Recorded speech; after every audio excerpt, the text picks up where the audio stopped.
Cara, o que é que vocês... Superstições. As superstições. Eu pensava, alguma vez eu falo com o doutor, o cara falou, não, tem que ir lá na área e tal, porque tem. Pensava que era uma coisa astronauta, tem que olhar para a lua, o sol, para fazer passou cordão, não sei o que. Teria que não tem nada a ver disso, não, né? Tem uns que andam agora dizendo que tem o canto magnético. É. Né? Aí eu disse para um deles que veio com essa história para mim, um dia desse. Ele quer dizer que 3.604 comércios, eu tenho 122 núcleos aplicos, eu acertei tudinho o campo magnético. Rapaz, é muito modismo, muita gente inventando coisa. Certo? Professor, fazer uma pergunta assim, sobre cobertura vegetal. Tem alguma diferença se for uma mata mais fechada ou mais airada? Cobertura vegetal, eu preciso que ela permita um sombreamento ralo. A pastagem para abelha, É a pastagem a pastagem, ela que tenha claros, são nos claros onde ela não protege totalmente do sol que nascem as fontes maiores de néctar. Por isso que o Nordeste pode adoçar o rum de mel.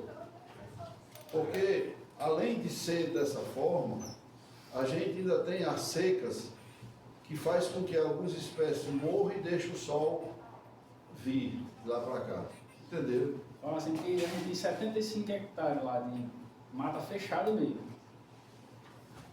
Não tem problema não. Não tem problema não, nesse caso para implementar. Você vai ter reservas de pólen fantásticas. Eu recebi aqui umas fotos com uns amigos de Ibaretama que fizeram um curso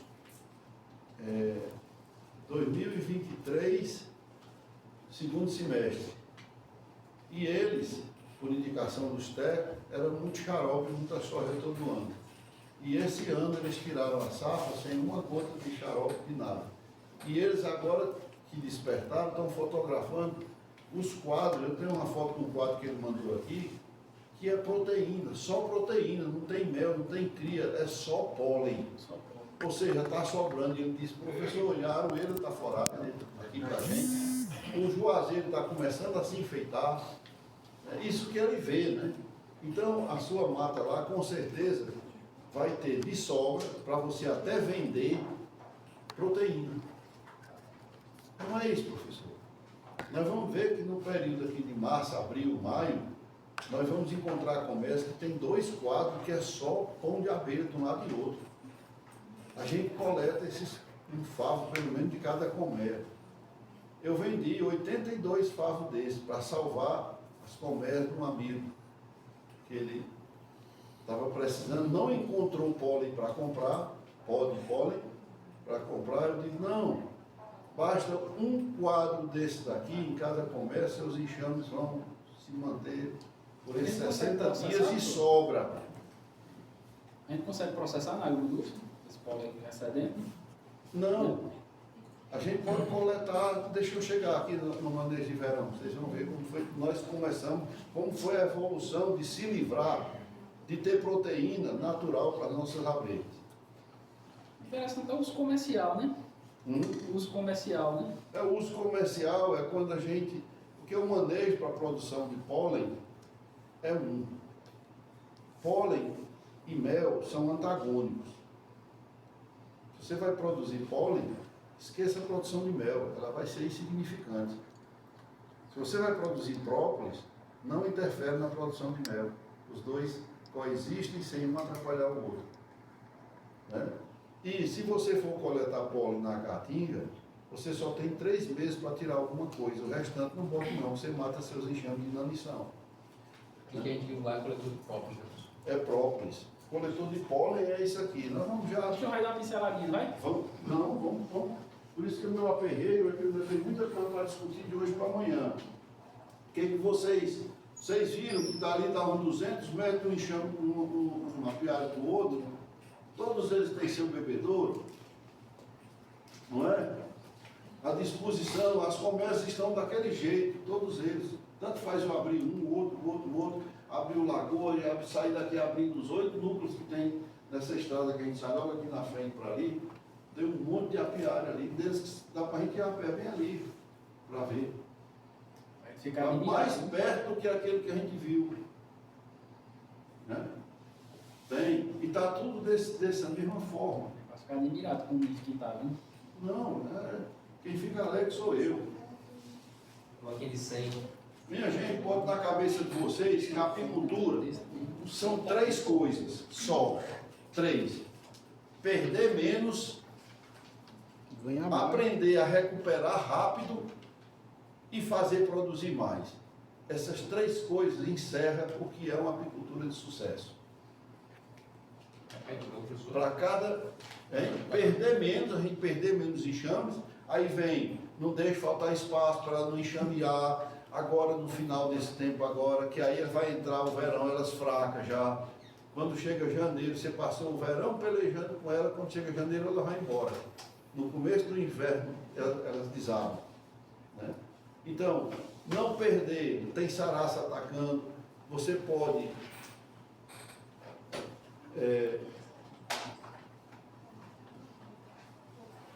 alimentar naturalmente seu enxame, desde respeitar a capacidade de suporte e muitas vezes ter a decência de entender que o ano é seco e que eu não posso ter mais 30, eu vou deixar esse prato para 15. Não é uma forma de alimentar? Aí vocês vão ver, nós vamos compartilhar alimento, nós vamos perder menos. Né? Recuperar rápido, o que a gente perde, a gente, de uma talagada, tem que botar. Começa sem abelha, não produz, não me dá renda. Né? Recuperar rápido os enxames na hora certa e fazer esses enxames produzir mais. Né? Sem molestar, sem... Professor, porque assim, mesmo manejo, hábito, tem uma diferença entre uma colmeia e outra, tem um mais forte, um enxame mais forte? Tem, porque os indivíduos eles são diferentes. Cabe a mim tentar uniformizar. É tanto que a gente, se eu deixar ali com 2 melgueiras, só tem uma justificativa. É que aquelas 2 melgueiras têm uma reserva de alimento que quando o outro está precisando, eu compartilho. Ela fica como um depósito, guardando um alimento para eu compartilhar. O restante é tudo mais ou menos igual. Se uma colmeia daquela começar a ficar muito diferente uma da outra, porque até o mel residual que a gente deixou depois da colheita, ela é diferente entre colmeias, né? Tá certo? Então ninguém nunca vai ter assim, vamos contar, tem as mesmas abelhas em cada colmeia. Não. Eu preciso entender que esse enxame está bom, ele não está passando fome. Ele tem um ninho reserva, ele tem pão de aveia nele ainda, que dá para esse número de bocas. Não queiram interferir nisso, não. Criar uma situação que não é a situação real. De que adianta eu entupir esses enxames de alimento, mesmo que seja pólen, que deveria ser, tá certo? Se elas não têm o que captar lá fora, eu vou estar induzindo um enxame a ter um número de bocas que lá fora não responde. E se essas abelhas estão há milênios na Terra e controlam essa dinâmica, horas cresce porque tinha abundância, a gente alimenta mais nossa mãe, que é a rainha, e ela bota mais ovos, o enxame cresce. Lá fora está diminuindo a disponibilidade, a gente alimenta menos a mãe, ela bota menos ovos, nasce menos boca para comer. Entenderam? Essa dinâmica, essas abelhas têm sucesso na natureza porque elas fixaram que precisa ser assim. Não é? Aí a gente chega e quer que esses enxames cresçam num período que não se justifica lá fora. Eu quero é que elas atravessem e cheguem lá em fevereiro, os enxames legais, porque aí eu desenvolvo ligeiro. Professor, já se sabe mais ou menos o que um enxame médio consome de mel? Sabe? Tá. Segura até seca. Vamos ver. Professor, Oi. e o que fazer com a melgueira, por exemplo, quando no período da safra ela está com 2, né? Sim. Mas nesse período agora de escassez, o que fazer? Vamos já. Peraí, vocês vão ver por que é que a gente é autossuficiente de cera e vende excedente de cera todo ano. É uma senhora receita.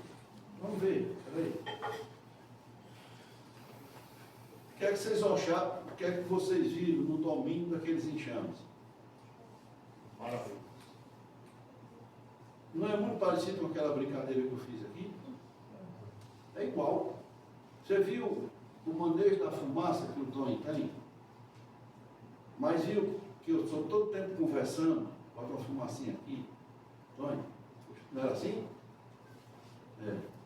É o cara do apiário, é o da fumaça. Não é o Odélio, não. Eu dependo dele, para não levar ferroada. É absurdo de fumaça que precisa? Não. Não. Eu cheguei aqui com meu macacão fedendo a fumaça de uma vez que eu usei lá. Muito. Aí eu usei 2 vezes aqui, com mais tempo e parece que diminuiu. De fumaça. Vai sair cheirando, viu?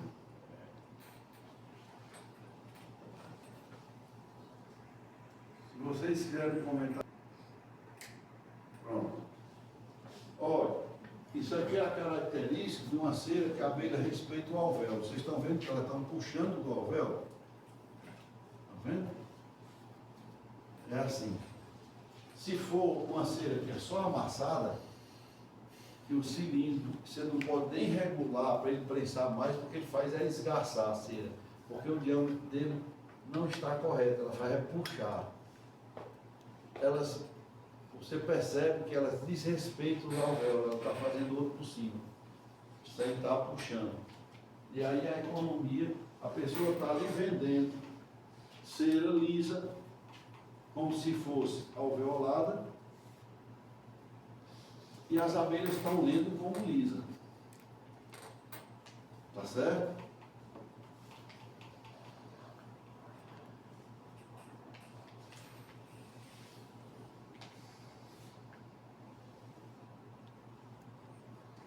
A gente viu que pelos 520 dados de pesagem, que era 52 sextas-feiras vezes 10 colmeias, a gente dividiu o ano da gente em 4 fases. Um período de alta coleta, uma transição de alta para baixo, um período de baixo, que tem 2 meses de lascar, e uma transição de baixo para alto.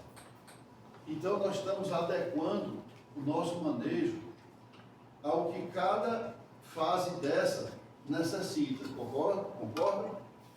Não foi que nós começamos ontem?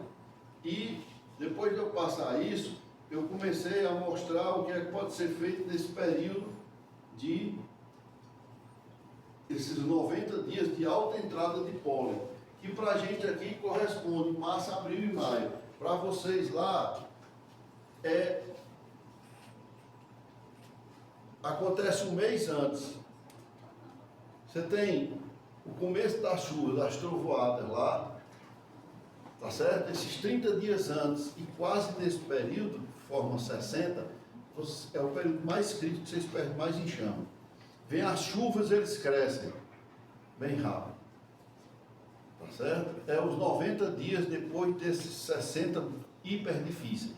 E é no final que acontece isso, quase na transição de... esses 2 meses de lascar. E não foi eu que disse, não, foi a estatística que mostrou pelos dados de pesagem que eu tinha. Então, cada lugar vocês vão descobrir. Agora, esses 90 dias de arranque dos enxames, de crescimento dos enxames, eita que está entrando pólen demais. Você nota pelo rolo de abelha com as corbículas cheias, pousando na entrada para entrar, para botar para dentro da colmeia, não é?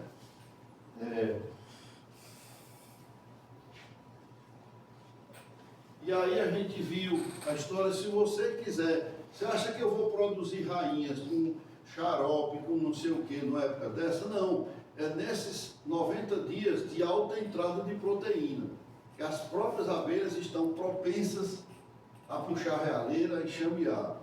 Do mesmo jeito, zangão. Agora, a gente pode aproveitar o instinto enxameatório para multiplicar esses enxames. Tá certo? É o que nós vamos começar a ver agora. A multiplicação, vimos como é que a gente reduz, não foi? Alguém se lembra aí quais eram os itens que a gente usa para tentar reduzir as enxameações? Água. A instalação. Espaço para rainha fofa. Abrir espaço para a rainha. O sombreamento do apiário seu é importantíssimo nesse período. Não foi que eu disse? O que mais? Aí abre espaço para essa rainha. Porque quando você abre espaço, você tem a possibilidade de ter ovos e larvas, que é quem emite o feromônio que bloqueia a enxameação.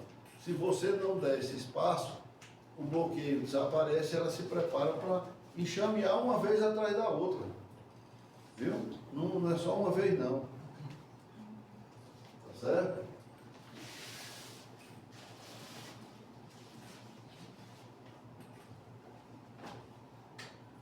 Multiplicação de enxames. Eu pergunto a vocês, a gente fala divisão de enxames, eu falo multiplicação. A divisão é quando um dá um. Multiplicação é quando um dá mais que um. Então, na multiplicação está inserido o um se transformando em um, porque uma vezes um é um. Por isso que eu chamo de multiplicação, né? Então, vocês acham que é fácil, pessoal, a gente conseguir os enxames que a gente precisa para começar a criação? Né? Oi? Vocês acham que é fácil a gente conseguir para a gente começar uma criação racional? Quando você precisa de 10, 12 enxames, você consegue. Mas se tiver 10 na comunidade, cada um com 20 colmeia para povoar, não é fácil não, porque passa o enxame, a negada corre embaixo, é meu, eu vi primeiro, não é que ele vai baixar, né? Porque fica difícil, né? A gente captura e tudo, mas não é tão fácil não. Vocês já prestaram atenção que todo apicultor, ele perde algumas famílias de abelha todo ano. Como eu disse a vocês, há uma seleção natural, perde.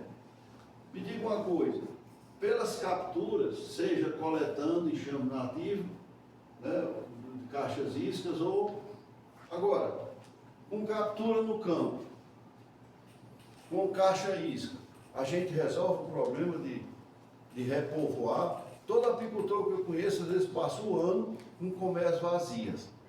Pega algumas, chega o verão, ele perde um bocado. Aí o ano seguinte vai repor de novo, né? Não é assim? Tem sido essa a dinâmica, né? Tá certo? Não dá para a gente resolver essas coisas não. Professor, tem uns lugares que pega mais enxame do que outros. Tipo, tem um corredor. Os corredores. Os corredores são essenciais. Não sei se todos aqui conhecem, mas o senhor... Mas aí eu lhe mostro já uma coisa para a gente pensar. Já percebeu como dá trabalho transferir um enxame da mata com a colmeia? Dá trabalho. Vocês viram aquele de manhã lá, e com gente experiente pegando. Né? E não é dos mais difíceis aquele ali não. É brabo. E eu pergunto, mas vai ter as opções das iscas, dos corredores que a gente fala, né? É bem verdade. Mas até que ponto é racional a gente apostar nas iscas quando a gente faz a seguinte pergunta: será que esse ano vem? Porque tem ano que vem, tem ano que não vem direito não. Vem mesmo, não é assim? É. Aí a gente fica, eu vou apostar em isca, né? Mas será que vem? Quando é que ele vem? Porque muitas vezes ele chega um enxame bem pequenininho, já no meio da safra que você pega, ele no resto da safra se desenvolve, não lhe dá uma melgueira de mel, você passa a entre safra todinha pelejando com aquele enxame, quando chega o começo você perde. Então, quando é que esse enxame vem? Qual é o tamanho? Compensa ficar com esse enxame dentro da sua colmeia? Né? Quando será que esse enxame produzirá a primeira melgueira de mel para você? Rapaz, é muita incerteza para a gente apostar, não é não? Uma história de eu sempre vou esperar por isso. Para mim isso não é racional. Eu jamais vou perder a chance dos enxames que eu possa capturar. Mas eu depender disso, não. Não dá certo não. E não é porque a gente tem muito, não sei o que não. Mas dentro das 10 conversas que você tem... Professor, diante da quantidade de comércio que vocês têm, porque o senhor ainda aposta em captura. Não aposto, estou dizendo que não é racional. Agora eu jamais vou perder o enxame que eu posso pegar, não. Mesmo Não quero não, tem muita cometa ali na ponta da gaia do que a gente tem sempre uma quantidade de ninho de isca e nós vamos pegar. Olha, numa semana, debaixo desses galpões aí, que a gente bota umas colmeias para restaurar, para fazer algumas coisas. 22 enxames numa semana eu vou perder. Conversa. A gente vai tirar. Achamos um nidificado em tal ponto. Vamos tirar. Né? Vamos Professor, tirar. o que é esse corredor aqui? É porque as abelhas, elas têm um fluxo que elas voam em cada região diferente, elas têm uns corredores que é mais propenso dos enxames voadores passar. Mas isso tem a ver com a sobrevivência do verão delas, que elas procuram determinadas áreas que elas passam melhor e depois elas fazem o caminho de volta. Sabe? Tem nada a ver com rota magnética, não. Com a radinha lá. Vamos ver aqui o que é o instinto enxameatório, vocês sabem. Rapaz, eu cheguei no meu apiário, minhas abelhas não tinha nenhuma. Enxamearam tudinho. Não, elas abandonaram. Enxameação é um processo natural que as abelhas lançam mão, que está geneticamente codificado, que uma família se transforma em duas para preservar, para perpetuar a espécie. É a forma como elas têm de se manter na terra. Isso é enxameação. Né? Abandono é outra coisa. Divisão eu considero quando é uma para uma. Multiplicação é quando de uma eu faço mais que uma. E existe vantagens e desvantagens. Tá certo? Nessa história da enxameação. A vantagem é que nós temos abelha hoje porque elas tiveram sempre essa condição de se dividir. Se as abelhas não se dividissem, onde vocês estariam arranjando os enxames para povoar as colmeias de vocês hoje? Não, porque quando uma colmeia nossa enxameia, praticamente metade da população a gente perde para a mata. Eu não acho perda. Porque ela de lá, aquele enxame que nós pegamos naquele oco, ano que vem ele solta outras famílias, não solta? Então ele acaba disponibilizando enxames para a gente, não é? Então, é controverso a história da vantagem e desvantagem. E nós estamos falando, né, nós estamos trabalhando com um período de alta coleta de pólen, março, 90 dias para nós, março, abril e maio, tá certo? Que é possível, vamos discutir aqui 3 métodos de divisão de enxame. Eu tenho um ninho desse, esses 4 vermelhos, é tudo cheinho, forte, certo? E eu posso pegar, levar 10 quadros de cera alveolada, sem a melgueira, 10 quadros de cera, eu abro essa colmeia, tiro 5 quadros dela e boto 5 de cera. Se eu encontrar a rainha vai para outro apiário, outro núcleo. Por isso, quando vocês forem começar a criar abelhas, se você um dia vai achar que vai ter 40, não abra só um núcleo, abra 2. E os enxames que vocês forem capturando, vão distribuindo, bote um num e um no outro. Porque na hora de uma divisão dessa, eu divido esse enxame e levo para o meu núcleo 2. Porque ele não pode ficar no mesmo núcleo, entenderam? É muito interessante. Pode repetir, não, professor, essa parte aí. Repito. Quando você for criar abelhas, você abra 2 núcleos. Não, eu só vou ter 20 colmeias, abra 2 de 10. Compreenda a história do número de bocas no prato. E aí, todo enxame que você capturar, você capturou o seu primeiro enxame, bota no seu núcleo 1.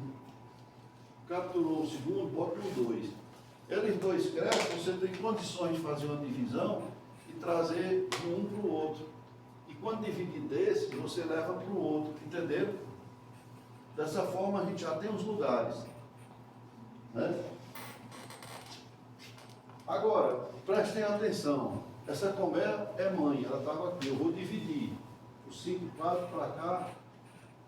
Com aquele jeito que nós fizemos ali, se ela tiver só com ninho, minha gente, é quase 100% que se a gente tiver uma paciênciazinha, quando eu levantar a tampa interna, a rainha está nela. Tá certo?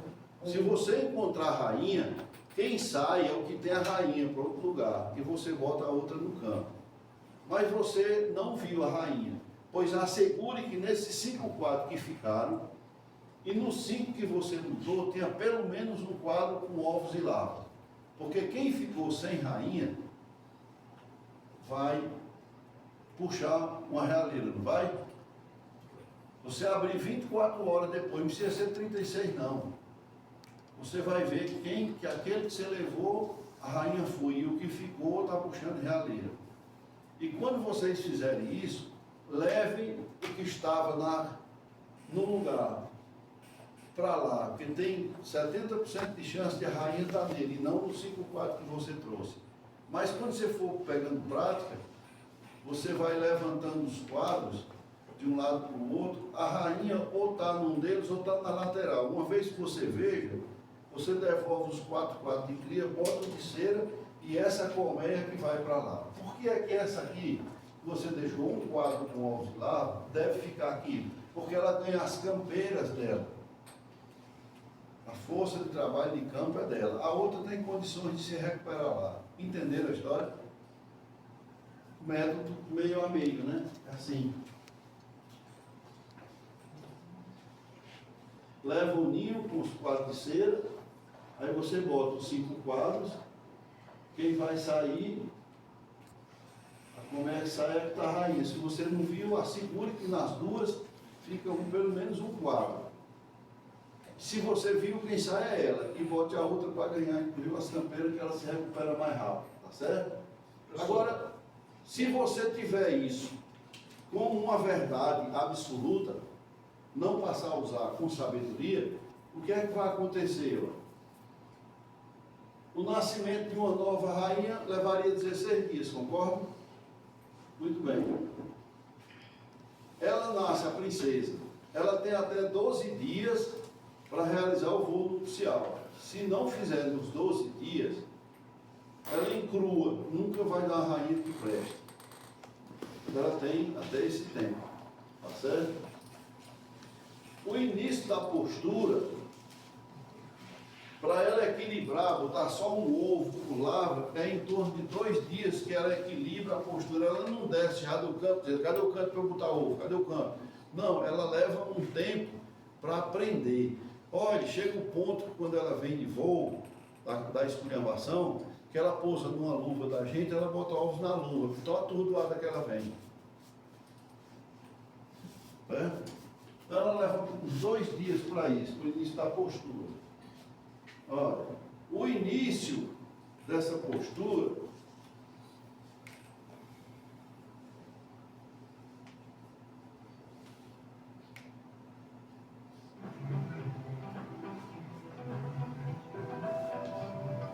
tá vendo?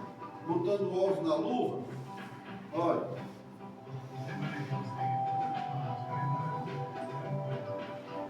Por isso que eu digo que ela leva em torno de 2 dias para equilibrar. Vocês estão vendo que a luva está cheia de ovo? Olha. Está vendo aí, ó?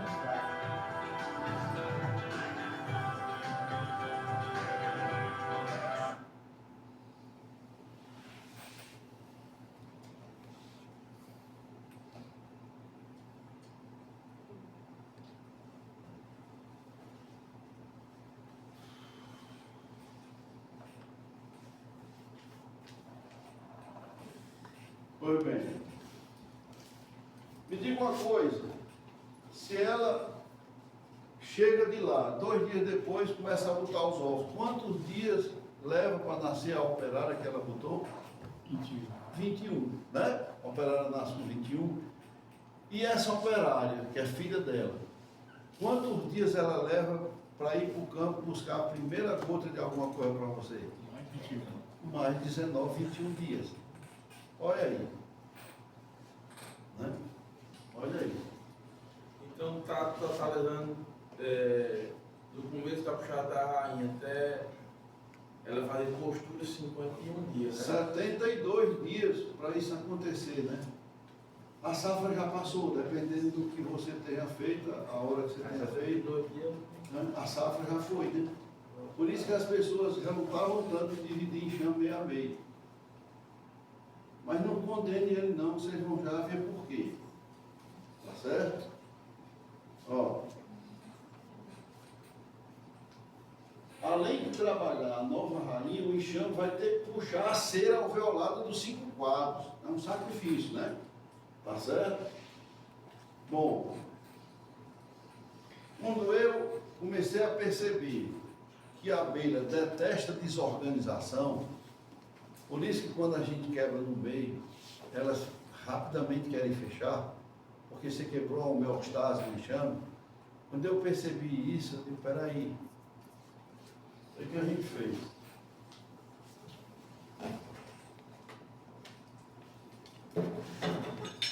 Ui, respeita Januário.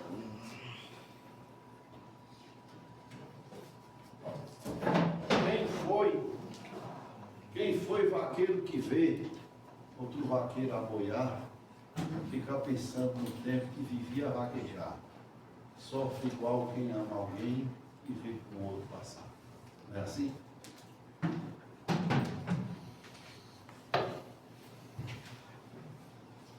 Vocês têm, ó, aqui uma colmeia super forte. Certo? Boa, nesse período aí. Aí, eu levo para o campo um ninho, com 10 quartos de cera alveolada. Não é fundo, tampo, é um ninho só. Eu chego lá, eu tiro, vou botar de frente para vocês entenderem melhor. Mas não desconsiderem esse assoalho. Ela é só um ninho. Tá certo? Não. Vocês não estão me respondendo, porque não está certo. Tira esse assoalho aqui. Tira ele daí. Muito bem. Não escolhe aí, não, escolhe lá. Então a gente vai tudo aí. Tá aqui, eu levei o ninho com 10 quadros. Aí eu vou. Cera, abelha, reserva, né? Tudo junto aqui, ó. Esse com cera, eu vou e boto aqui no canto dele. Certo? Tiro o segundo, e o segundo com cera, faço a troca aqui. Vão se lembrando que aqui tem cera, abelha, né? Aqui tem cera alveolada, não é isso? Pega o terceiro, ó. Cheio de abelha, boto aqui, trago o de cera. Pego isso aqui, o quarto de abelha, boto aqui. Pego o quinto e quarto com abelhas, troco por quinto de cera. Bota aqui. O que eu tenho daqui para cá? Cera. Quadro com cera. Daqui para cá, quadro com abelha, com tudo que tem nele. Tudo. Daqui para cá eu tenho o quê? Aqui. As abelhas tirou da abelha. Daqui para cá. Cera. Pronto. Ó, se eu fizer isso, aqui está cheio de abelha, né? E aqui embaixo é só favo de cera alveolada. Eu boto um sobre o outro. Eu fico cera alveolada, abelha. Cera alveolada. É cera alveolada aqui? É. Não. Aqui é o quê? Abelhas.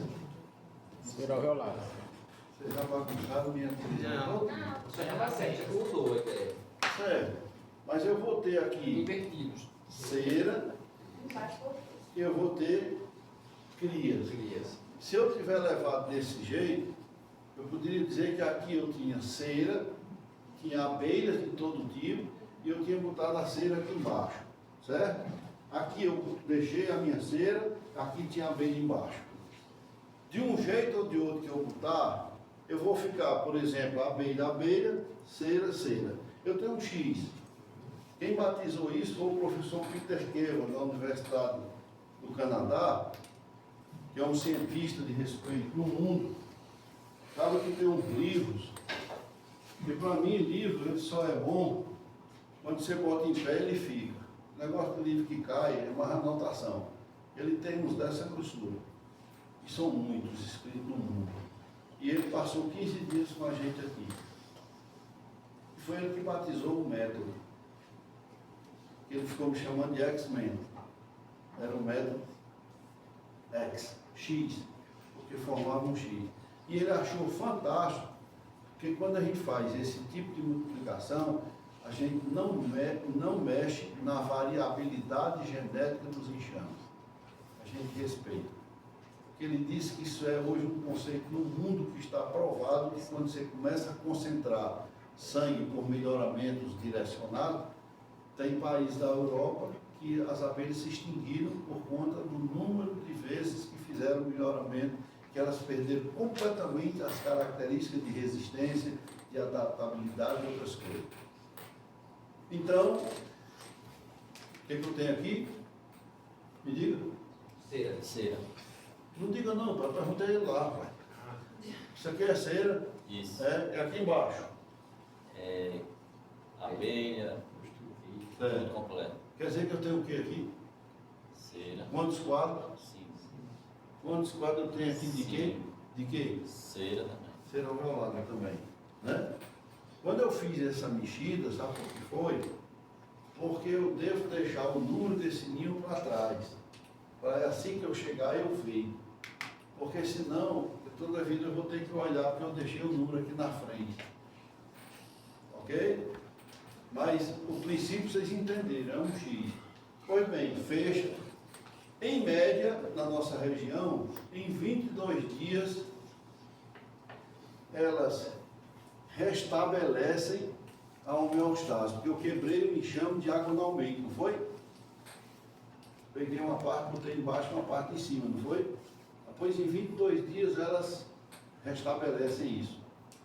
Aí você chega, leva o assoalho,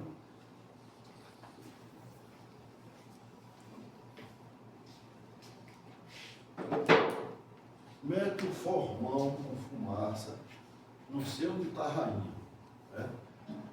Eu transfiro para cá. Achei a rainha, achei. A rainha vem para cá. Porque esse daqui é que vai sair. Não achei a rainha. Eu levantei esses quadros. Está com 22 dias depois, está tudo puxado, tudo completo, viu? Com postura, com tudo. Eu levanto um quadro para assegurar que aqui ficou um quadro com ovos e larvas. E eu faço a mesma desse outro aqui. E busquem logo o quadro do centro da cera nova, porque vai estar lá a postura da rainha. Tá certo? Se eu encontrei, ela que vai. Se eu não encontrei, leve essa aqui para outra piar. E bote essa no canto, porque tem mais chance dela estar no ninho mãe. Aí eu tenho um número. A colmeia 100 deu a 101, que saiu foi para outro canto. Se eu tenho certeza que a colmeia 101 foi com a rainha, quando chegar lá, eu espero 2, 3 dias, eu monto outra divisão nela, né? Boto o X de novo. Ela não tem rainha, não tem 10 quadros, não é um absurdo de abelha, que eu já boto outro. Mas essa ficou 100, eu boto uma melgueira. É tanta abelha que dá tempo para trabalhar a rainha e elas ainda trabalham a melgueira puxando a cera. A gente não cessa a produção. Entenderam a história? Isso é o método X. É o melhor? Vamos ver. Ó, isso que eu expliquei aí é exatamente isso aqui, né, ué?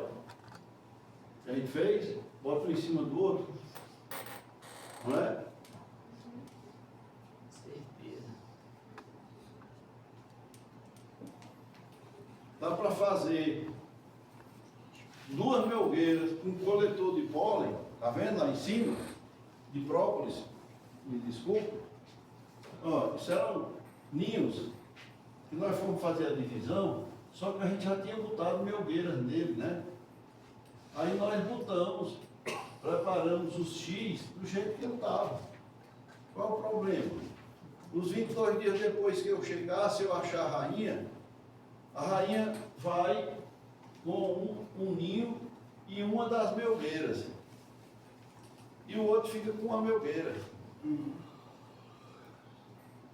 Tá certo? Do mesmo jeito, se eu vi quem está com a rainha, se eu quiser eu boto outra divisão. Se eu não vi quem foi com a rainha, eu abro 2 dias depois, quem ficou sem está puxando realeira. Eu boto a melgueira. O outro que não está puxando tem a rainha ou outra divisão. Lembra que eu disse que 250 colmeias, a gente passa para 500 numa cacetada? E passa para 1000, isso tudo dentro de um ano. Não é? Isso é real, isso aqui não é invenção não.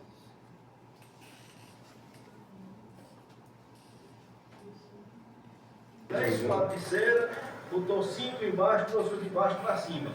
Então fiquei com crias e abelhas, cera. Crias e abelhas, cera. Beleza? Pegou 10 quadros de cera, botou 5 embaixo, trouxe de baixo para cima. Então fiquei com crias e abelhas, cera. Crias e abelhas, cera. Fez um X. Elas puxam para um lado e para o outro. Né? Quando elas completam, a gente vem. Eu não quero saber onde está a rainha. Se eu encontrar, melhor. Mas se eu não encontrar... Eu fiz uma égua que eu digo que não vá para frente, e se eu com 15 pessoas, eram meus colegas da pós-graduação, que eu recebi 3 dias aqui, com o professor Breno, professor Azelma, Fernando Landim, eu digo que é esse povo. Tudo aluno de mestrado e doutorado. E que eu disse a mesma conversa com vocês, não vão para frente. Quando você nota, o cara está lá na frente. Ele me faz perder o controle dos enxames, viu? Uma pessoa daquela escolheu a aula todinha.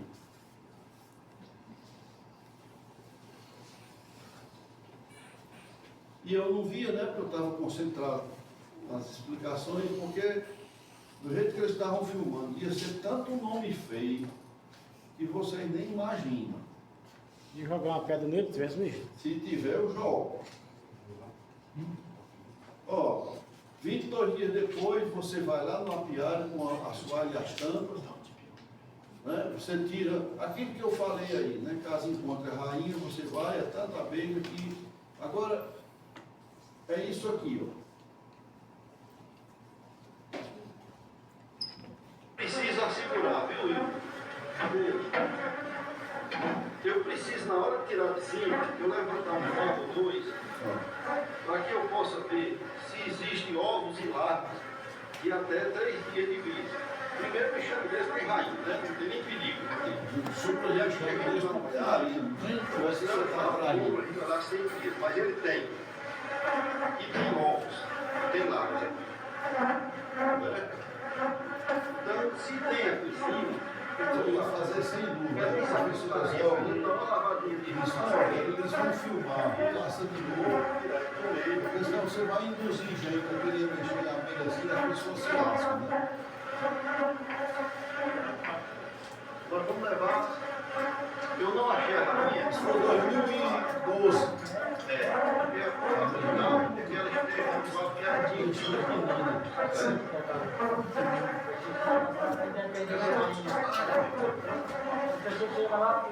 das crias que estão aí.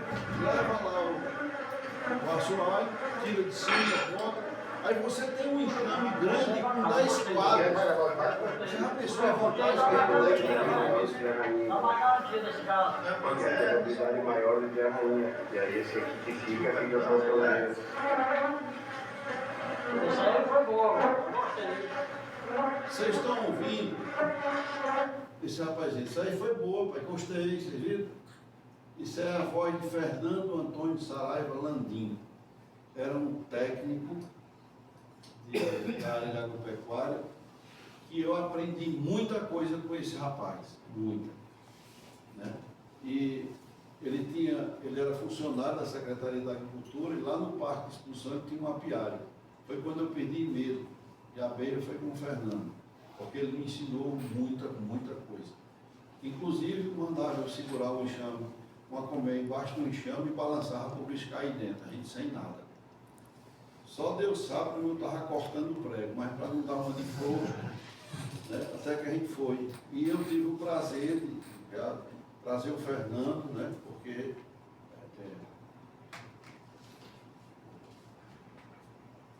ele vai aparecer aí. A Piara Altamira, ele tem participação, né? Porque foi quem me capacitou.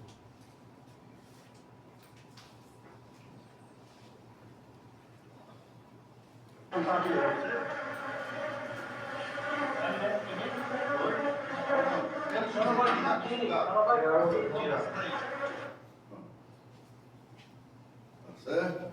Então, olha, é tanta abelha, pessoal, que mesmo o ninho que ficou sem a rainha, dá para trabalhar uma nova rainha e de quebra encher uma melgueira de mel para ele. Né?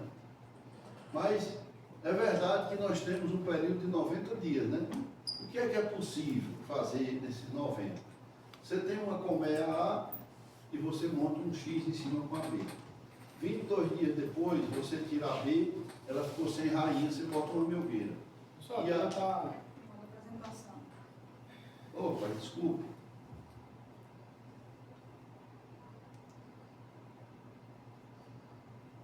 Professor, Senhor, Mas o cara vai receber o cabelo de qualquer horário?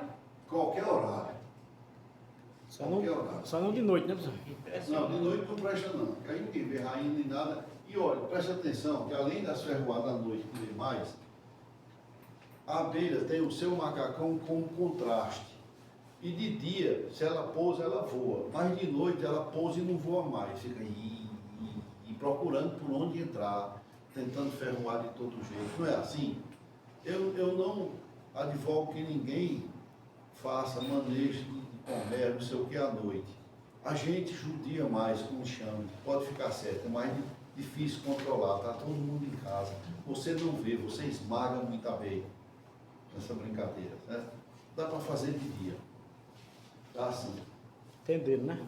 Oi? Perguntando a eles aqui, entenderam, né?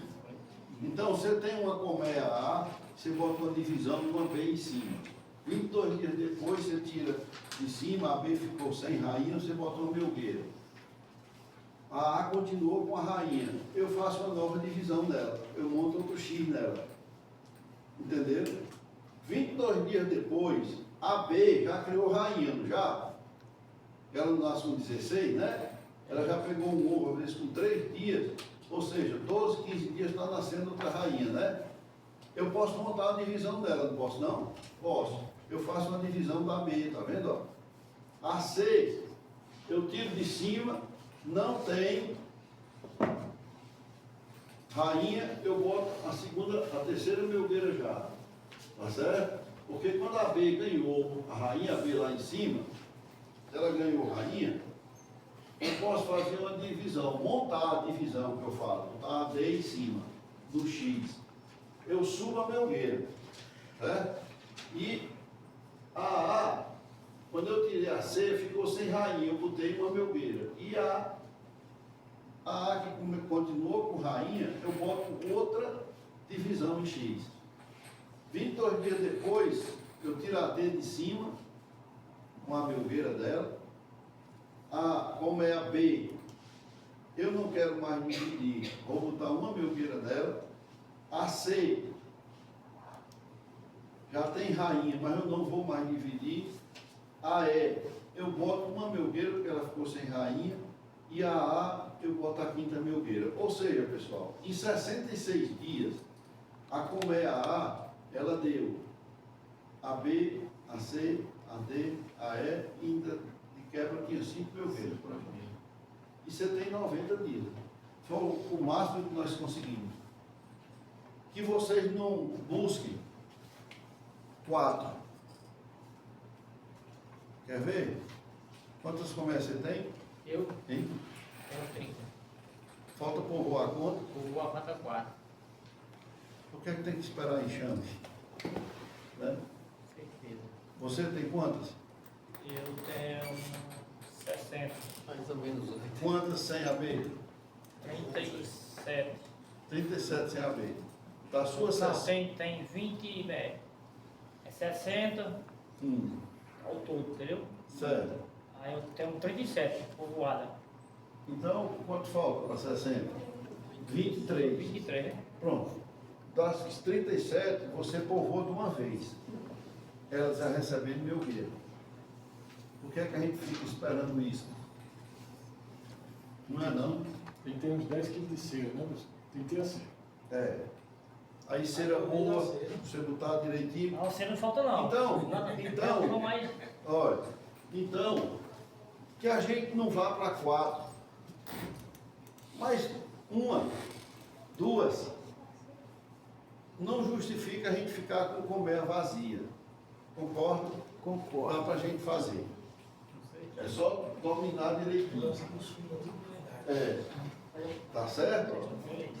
E é interessante, como isso acontece antes do período principal de safra, essas colmeias me dão uns 42 quilos de mel por colmeia naquele mesmo ano, viu? Elas produzem no mesmo ano. Estão entendendo que é a época certa de fazer? Se você fizer isso aí agora, presta não. Mas ainda tem uns detalhes que eu vou já puxar aqui a conversa para vocês. Olha, a vantagem dessa... Então, teve uma época que nós começamos a dividir enxame. Pessoal, o meio a meio existe já há 100 anos. Convencional. É, o convencional. O X é nosso. Foi aqui. E hoje está no Canadá, está na Espanha. Né? Já ganhou o mundo. Porque pessoas vieram para cá, né, desses países.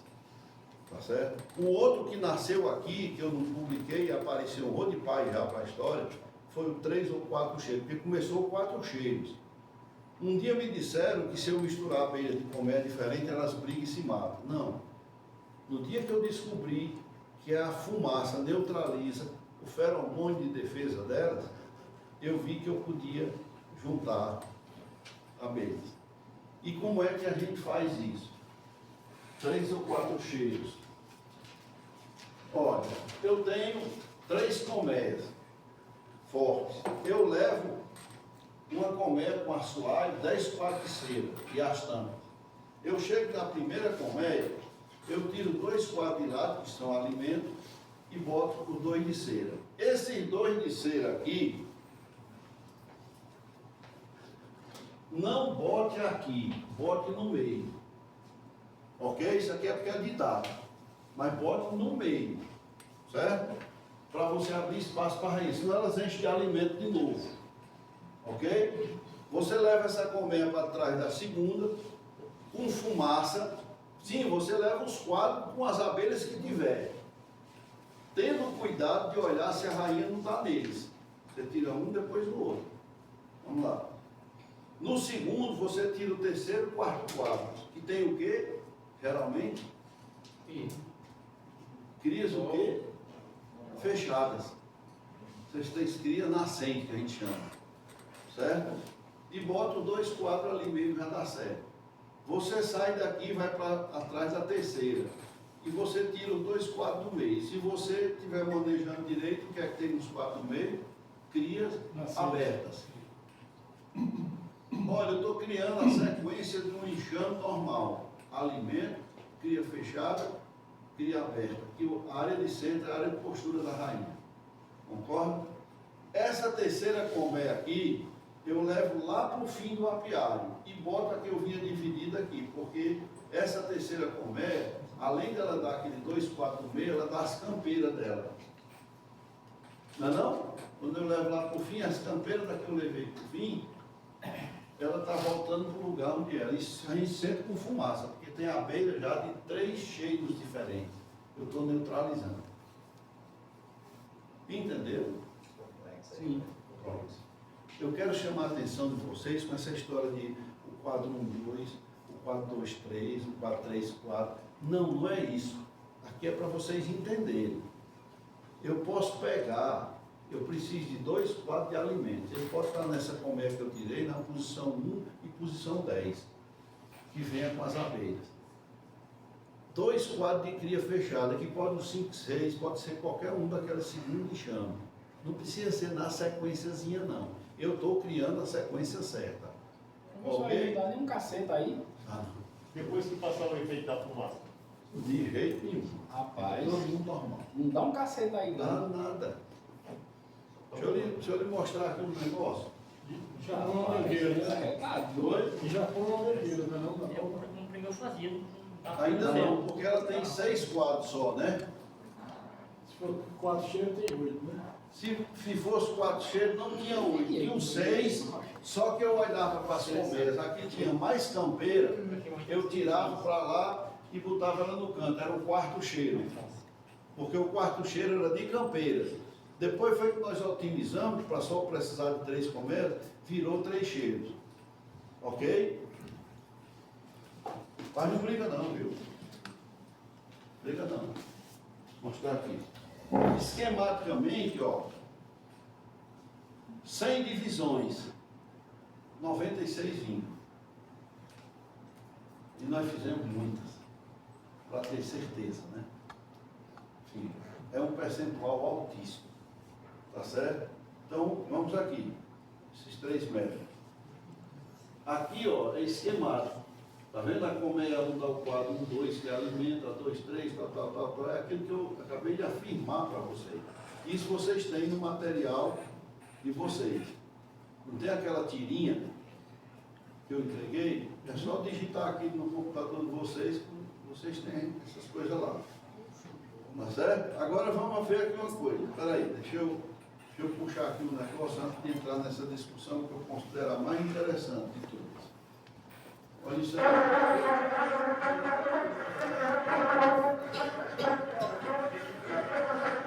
Os caras que estavam filmando trazem uma filmadora preta. O pouco de abelha que tem está batendo no microfone, faz esse barulho.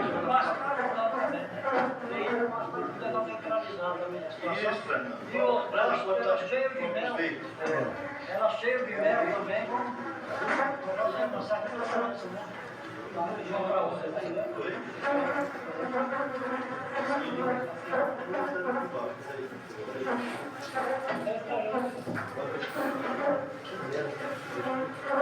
Nada não, fica só um buraco, né?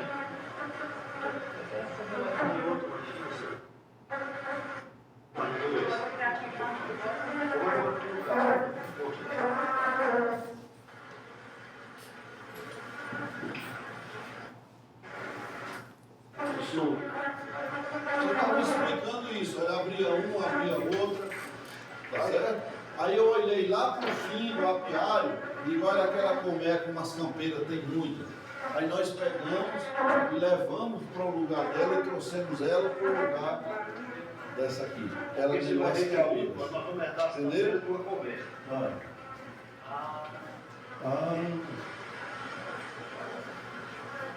Pessoal, isso é época.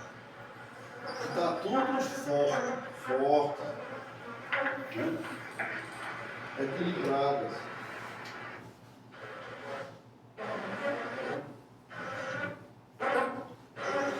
Tá vendo que eu estou botando os quadros de volta? Ó. Eu tirei 2, estou botando 2 dentro. Sai cobrindo. E aí vai cobrindo.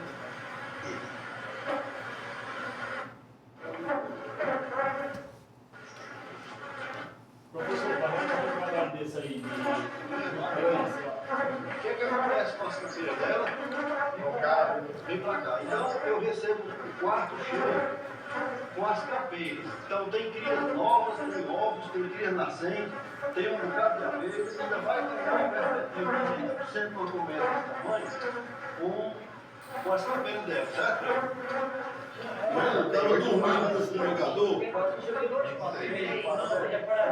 Só as campeiras cheias. Somente as campeiras? Então aqui você tem 6 quadros. Então. 6 quadros, 3 cheiros. Os outros 4 você vai violar. Ao violar. 3 cheiros, vai pro quarto agora. Esse comer nós vamos levar lá pro fim, no apiário, e bota essa aqui no lugar, entendeu?